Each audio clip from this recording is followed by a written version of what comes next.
Hi friends, ఇక్కడ question చూస్తే ఒక త్రిభుజాకార భుజాలు 7:24:25 అని అంటున్నాడు. చుట్టుకొలత 112 సెంటీమీటర్లు అయితే ఆ త్రిభుజ వైశాల్యం కనుక్కోమని చెప్తున్నాడు. ఆప్షన్స్ ఇలా ఇచ్చాడు. మనకి భుజాలు అనేవి ఇచ్చాడు, రేషియోలో చుట్టుకొలత మొత్తం ఇచ్చాడు. అంటే భుజాలన్నీ కలిపితే మనకి చుట్టుకొలత అవుతుంది కాబట్టి మొత్తం ఇదంతటిని మనం ప్లస్ చేద్దాం. 25, 24, 49 + 7, 56 పార్ట్స్. అంటే టోటల్ గా మొత్తం చేస్తే 56 పార్ట్స్ వచ్చింది. అది ఎంతకి ఈక్వల్ అవ్వాలి?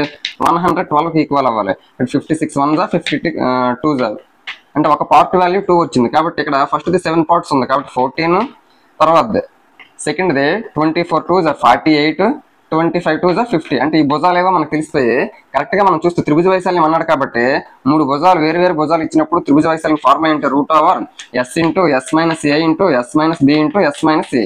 ఇంత మనం చేయవలసినటువంటి అవసరం అనేది అన్ని సార్లు ఉండదు.